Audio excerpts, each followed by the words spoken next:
Nesta hora, iremos examinar a parábola do filho pródigo. Gostaria que você parasse um pouco e meditasse nessa palavra que nós iremos meditar. Que Deus te abençoe. A parábola do filho pródigo. A parábola do filho pródigo é uma das mais conhecidas entre os cristãos. Essa parábola está registrada apenas nos evangelhos de Lucas, capítulo 15, versículo 11 ao 32. No capítulo 15 de Lucas, temos o registro de 3 parábolas de Jesus. Esse é o capítulo da ovelha desgarrada, da dracma perdida e do filho que se foi. Mas também é esse capítulo da ovelha recuperada, da dracma encontrada e do filho que voltou. Mas ainda, esse é o capítulo onde o pastor busca a ovelha. A mulher procura diligentemente sua moeda de prata e onde o pai aguarda pacientemente o retorno do filho. São 3 parábolas: a parábola da dracma perdida, a parábola da ovelha perdida e a parábola do filho pródigo. Essa última talvez seja a mais conhecida de todas as parábolas de Jesus. Agora vamos conhecer um pouco o que significa filho pródigo. A palavra pródigo originalmente transmite um sentido de extravagância descuidada. Na aplicação original, o pródigo é aquele que age de uma forma extravagante além dos limites. É por isso que em nosso idioma o significado de pródigo pode ser tanto esbanjador, gastador, como generoso, magnânimo e abundante ao destruir. Vale a pena dizer que o título, a parábola do filho pródigo, não foi divinamente inspirado. Isso significa que esse título não consta no texto original do Evangelho de Lucas, sendo então atribuído a parábolas tempos depois. Vamos analisar agora o contexto da parábola do filho pródigo. Quando Jesus contou a parábola do filho pródigo, ele estava cercado por publicanos, pecadores, que se reuniam para ouvi-lo. Os publicanos eram cobradores de impostos. Jesus estava ali, neste momento, contando esta parábola. Os judeus que estavam a serviço do Império Romano também estavam ali. Os publicanos eram vistos pelo povo como traidores que extorquiam os próprios irmãos. Os publicanos eram os cobradores de impostos. Muitos deles judeus, onde trabalhava a serviço de Roma, cobrando imposto do seu próprio povo, amando de Roma. Já os pecadores eram as pessoas moralmente marginalizadas e de má reputação da sociedade. Essas pessoas não possuíam um padrão de vida aprovado pelos religiosos da época e por isso elas eram excluídas por eles. Os judeus era recomendado que evitassem ao máximo ter contato com essas duas classes de pessoas. Na verdade, os rabinos nem sempre ensinavam a tais pessoas. No entanto, Jesus fazia diferente, como sempre, né? Jesus contrariava aquela religiosidade hipócrita. Jesus não apenas tinha contato com aquelas pessoas, mas também comia com eles. E mais além, ele as buscava. Ele estava junto deles, mas não praticava o que eles praticavam. Jesus estava ali para trazer transformação e mudança de vida para aquelas pessoas. Foi assim com Mateus, um publicano escolhido para compor o grupo dos 12 apóstolos. Esse tipo de comportamento escandalizava os fariseus e doutores da lei. Eles ficavam indignados e frequentemente questionavam Jesus acerca disso. No capítulo 15 do Evangelho de Lucas, foi uma dessas ocasiões. Aqui estamos tratando do contexto para chegar na explicação do significado desta parábola. Os rabinos da época concordavam que Deus recebia o pecador arrependido, mas não compreendiam que é o próprio Deus quem busca tais pecadores. Jesus respondeu àqueles religiosos contando 3 parábolas, entre elas esta que nós estamos examinando, a parábola do filho pródigo. As 3 parábolas inegavelmente transmitem uma mensagem central. E que mensagem é essa? O extraordinário amor de Deus pelos perdidos. Esse certamente é o ensinamento principal que nós iremos observar da parábola do filho pródigo. Então, partindo para a explicação e o significado da parábola do filho pródigo, esta parábola do filho pródigo é muito rica em detalhes, de forma que grandes sermões já foram pregados de perspectivas diferentes. Podemos usar essa parábola, por exemplo, para aprendermos sobre os relacionamentos familiares, embora esse não seja o sentido principal dessa parábola. Observe isso aqui. O segredo para interpretarmos as parábolas de Jesus é nos atentarmos à sua mensagem principal, ou seja, qual o cerne dessa parábola, o que Jesus quer transmitir com esta parábola. Então, nós devemos atentarmos para a sua mensagem principal dentro desta parábola, sabendo que não estaremos ferindo o texto se aplicarmos para as outras ramificações dentro da pregação, dentro da teologia. Então, não precisamos atribuir significado a todos os elementos de uma parábola, mas devemos direcionar nossa atenção para o que realmente Jesus estava ensinando. Então, observe que a parábola do filho pródigo fala de 3 personagens. Essa parábola ela vai tratar do pai, que é o ancião, o filho mais novo, que é o pródigo, e o filho mais velho, que é aquele que estava ali trabalhando na fazenda, por assim dizer, do seu pai. Apesar de Jesus não ter nomeado especialmente cada um dos personagens na ocasião em que foi contada essa parábola, esses 3 personagens claramente tinham significado específico. Observe que o pai representava Deus. O filho mais novo representava os publicanos e pecadores, e o filho mais velho, os escribas e fariseus. Porém, com toda a palavra de Deus, um ensino presente na parábola do filho pródigo rompe barreiras do tempo. Ela é tão atual para os nossos dias quanto foi há 2000 anos atrás. Da mesma forma, como aquelas pessoas puderam ver a si mesmo enquanto Jesus contava a parábola do filho pródigo, hoje nós também podemos nos identificar como que se estivéssemos na frente de um espelho enquanto lemos essa parábola.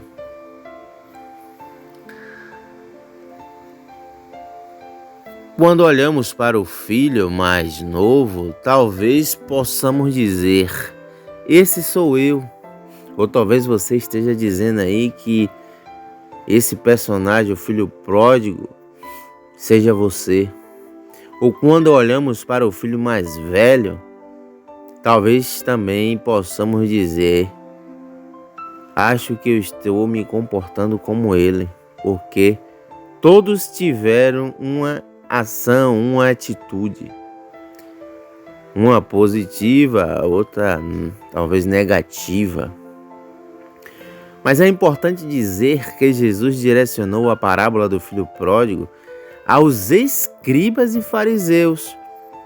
Por isso que falamos do contexto anterior a esta parábola, onde Jesus ele estava assim falando dos escribas e fariseus.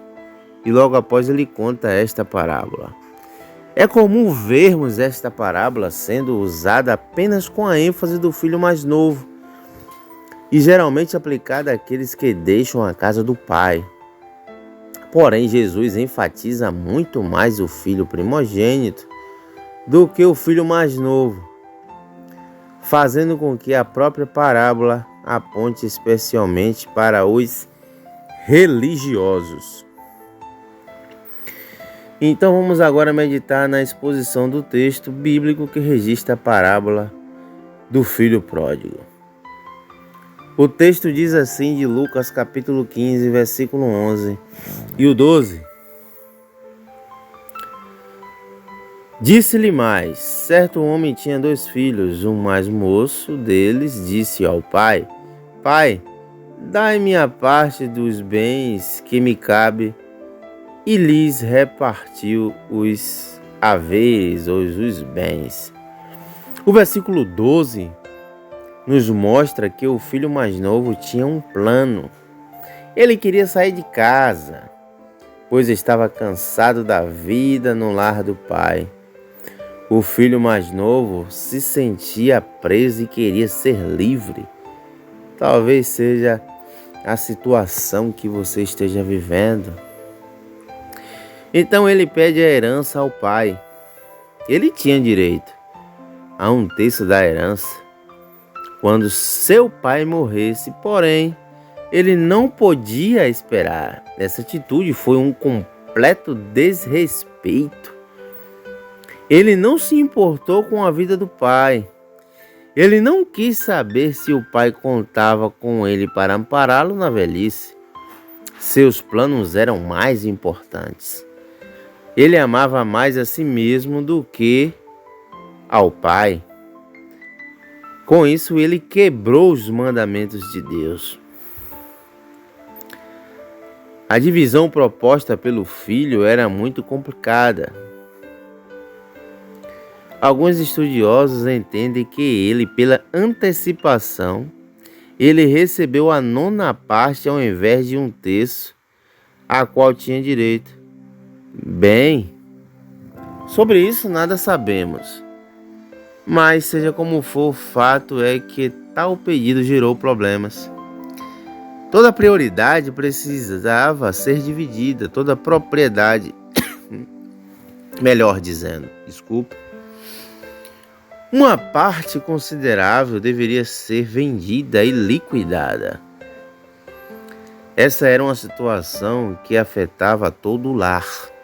Além de ser um insulto ao pai, que nunca lhe deixou faltar nada.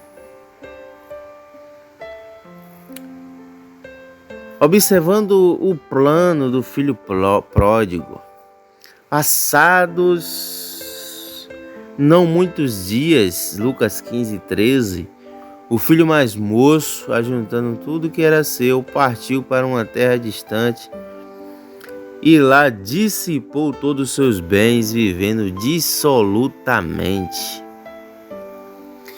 Neste versículo 13, encontramos o filho mais novo saindo de casa, saindo de sua terra, com liberdade e recurso para viajar o mundo.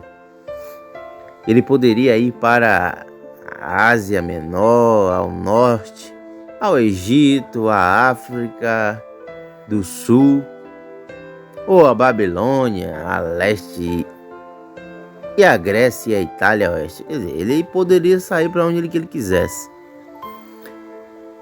Mas não sabemos para onde ele foi.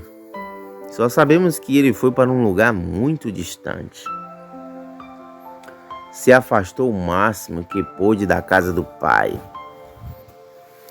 Sua atitude foi completamente inconsequente. Ele juntou tudo o que tinha, ele não deixou nenhuma reserva na casa do pai para que, se caso seu plano desse errado, ele pudesse voltar dignamente. Esse filho mais novo viveu de forma dissoluta da maneira que ele achava melhor. Mas em algum momento, a ruína chega em sua vida. Versículo 14 do capítulo 15 do Evangelho de Lucas diz que depois de ter consumido tudo, sobreveio àquele país uma grande fome e ele começou a passar necessidade. Neste versículo temos notícias do início de sua ruína. Seus recursos acabaram, ele havia gastado tudo e começou a passar necessidade. O dinheiro acaba e a fome chega. E para piorar, ele estava em terra estranha e ninguém podia socorrê-lo. Não tinha mais amigo, não tinha mais status, não tinha mais herança. O desejo mundano é passageiro, é ilusão. Ele leva embora a alegria, ele arruína a vida e ele traz a solidão. Então ele foi e se agregou a um dos cidadãos daquela terra, e este mandou para os seus campos guardar os porcos. Versículo 15 do capítulo 15 do Evangelho de Lucas. O versículo 15 nos mostra a humilhação a qual o filho mais novo foi submetido.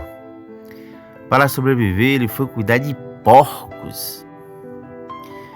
Devemos nos lembrar que ele era um judeu e, como tal, não podia ter contato com os porcos. Estes animais eram considerados imundos pela lei, como está escrito em Levítico capítulo 11 e o versículo 7. Os rabinos consideravam as pessoas que cuidavam de porcos amaldiçoadas. Com isso, percebemos que ele perdeu seus recursos, sua religião e, consequentemente, sua identidade. Então, observamos que o filho pródigo passou por muito aperto. O versículo 16 diz que ali ele desejava fartar-se de alfarrobas que os porcos comiam, mas ninguém lhe dava nada. No versículo 16, somos informados que ele sentiu tanta fome que desejou comer as lavagens que era dada aos porcos. Porém, o texto parece indicar que ele não chegou a comê-las. Entretanto, o não comer não representava alguma dignidade para ele. Ao contrário, representava o castigo da fome. Mas a transformação chega na vida daquele jovem. Observando no versículo 17 que nos diz: então, caindo em si, disse: quantos trabalhadores de meu pai têm pão com fartura e eu aqui morro de fome. Isso nos mostra um momento de seu arrependimento. Lemos que ele caiu em si. Ele recobra seu senso, ou quando voltou a si mesmo. Nesse momento, podemos observar que ele soube que seu abandono foi precipitado e que sua decisão foi insensata. O primeiro passo é o arrependimento. Mas também ele entendeu que o que fez não foi apenas um erro, e foi um pecado. Ele havia pecado contra Deus e contra o pai dele. Ele compreendeu quão ingrato ele havia sido e sabia que não poderia ser mais chamado de filho. Então, queria ser um empregado temporário de seu pai. Nesse exato momento, aquele filho mais novo já não era mais o mesmo rapaz inconsequente que saiu da casa de seu pai. Ele havia sido transformado. Mas um pai pródigo para um filho pródigo. E levantando-se foi para seu pai. E vinha ele ao longe, quando seu pai o avistou, e compadecido dele, correndo, o abraçou e o beijou. Então vemos aqui que de tudo que ele tinha perdido na sua vida, a única coisa que ele não perdeu foi o amor do pai. É o que você não tem perdido. Você, quem sabe, é este filho pródigo que abandonou a casa do pai. Você se desviou dos caminhos do Senhor, resolveu tirar umas férias, deixando a casa do pai. E agora, vivendo em momentos difíceis, em situações difíceis, decide voltar, porque sabe. E a única coisa que você não vai perder é o amor do Pai, é o amor de Deus. Então observe que no versículo 20 lemos que o pai o avistou, ou seja, o pai tinha esperança da volta do seu filho, assim como Deus tem a esperança que você volte para os caminhos dele. O pai nunca havia perdido interesse no filho. E uma vez e outra sempre estava olhando o caminho à espera do dia que o filho voltaria. O filho, quando partiu, achava que nunca mais voltaria ali. Mas o pai tinha certeza de que um dia ele estaria de volta. Isso fica muito claro na reação do pai. O texto bíblico diz que o pai se compadeceu profundamente. Ele correu para o filho. Naquela época, um ancião não podia correr, isso era indigno. Mas o pai não se importou com a humilhação. O que importava era o filho a quem estava buscando no caminho. Glória a Deus. O pai o abraçou. Jesus quer te abraçar de novo. Não olhando para as condições em que seu filho estava se aproximando, pecador, cheio de pecado. O filho estava rasgado, descalço. Era uma personificação da miséria. Mas o pai só olhou para o arrependimento e o acolheu em seus braços. O pai também o beijou repetidas vezes. Perceba que ele se compadeceu, correu, abraçou e o beijou. Então, antes de dizer uma palavra, ele correu, abraçou e o beijou. Que maravilhoso, né? Que graça incomparável, incompreensível.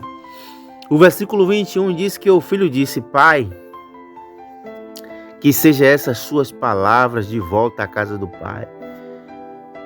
E o filho disse: Pai, pequei contra o céu e diante de ti, e já não sou digno de ser chamado teu filho. Vemos que o filho começa a fazer um discurso que havia ensaiado. Ele reconheceu o seu pecado, reconheceu sua miséria, reconheceu que não tinha mérito algum e reconheceu que não era digno de ser chamado filho.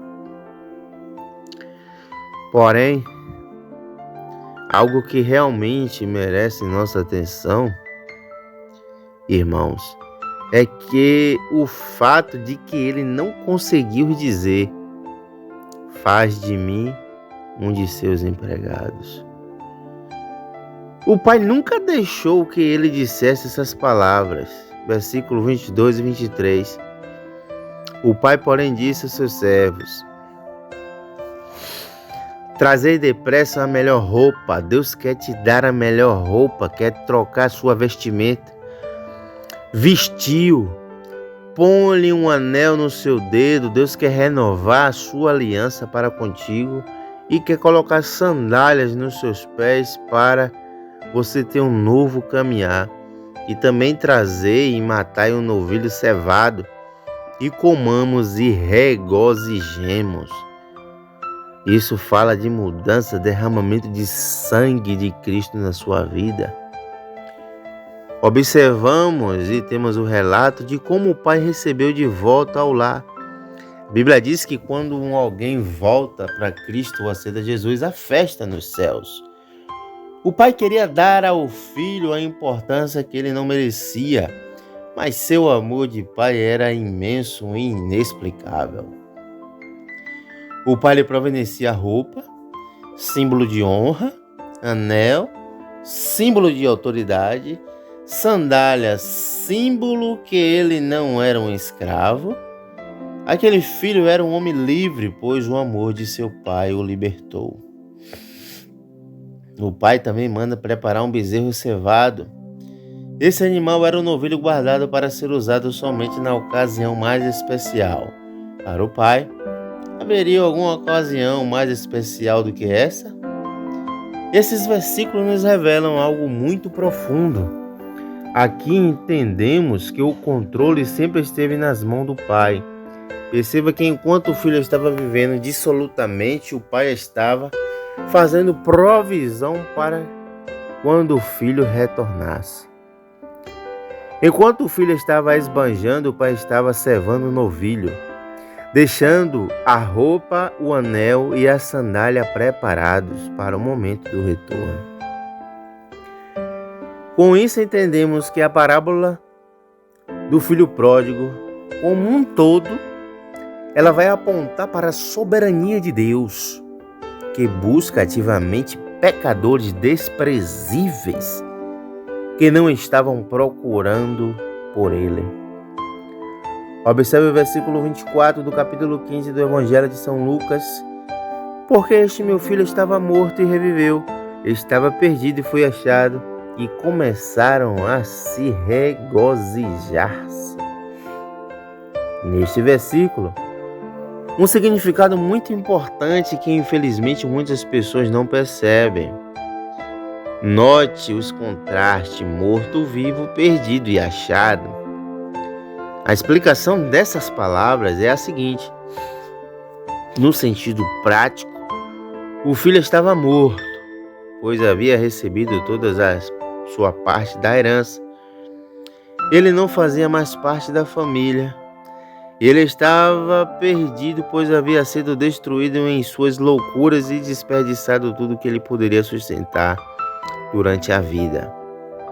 Porém, há algo mais profundo. A palavra morto reflete o grau mais avançado de miséria e de decomposição. Morto não toma ação, não decide, não tem razão sobre si. Aquele filho estava morto e perdido, ou seja, ele estava no mais profundo estado de desgraça. Porém, há uma boa notícia, uma notícia que explica a reação do pai. O apóstolo Paulo, escrevendo aos Efésios, ensina que ele nos vivificou, estando vós mortos nos vossos delitos e pecados. Efésios capítulo 2, versículo 1. E no mesmo Evangelho de Lucas, o próprio Jesus declara: porque o Filho do Homem veio buscar e salvar o que se havia perdido. Lucas capítulo 19 e o versículo 10. Então, observando e examinando a Escritura, o filho pródigo, que talvez seja algum de vocês que esteja aqui assistindo e examinando a Escritura juntamente comigo, que você possa voltar para a casa do Pai, que você possa voltar arrependido, e o Pai estará de braços abertos a te receber mais uma vez, lhe dando roupa nova, anel novo, sandália nova e ainda preparando um novilho cevado para lhe alimentar, fazendo uma festa com todos aqueles que estavam à sua espera. A Bíblia diz que há alegria no céu quando um pecador se arrepende. Que Deus abençoe. O próximo vídeo estaremos falando sobre o filho mais velho que ficou em casa, o irmão do filho pródigo. Esse vai ser o tema do nosso momento de examinação da Escritura.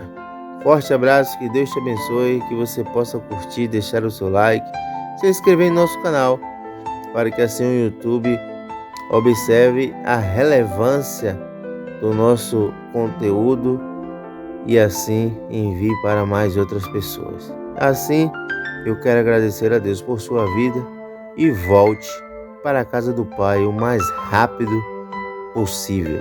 Deus te abençoe, Deus te guarde e até o próximo vídeo, querendo Deus, examinando a Escritura.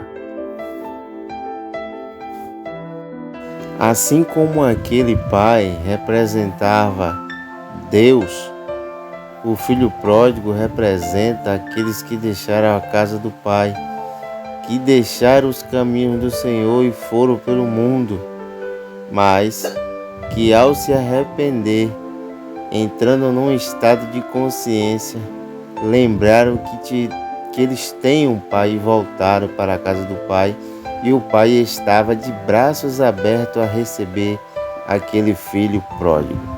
Lembre-se que de tudo aquilo que ele perdeu, amigos, dinheiro, companhia, a única coisa que ele não perdeu foi o amor do Pai. Que Deus te abençoe e que você continue examinando a Escritura juntamente conosco. Que Deus te abençoe, que Deus te guarde e até o próximo vídeo examinando a Escritura. Deus te abençoe. Se quiseres aceitar a Jesus, deixe seu nome nos comentários. Deus te abençoe.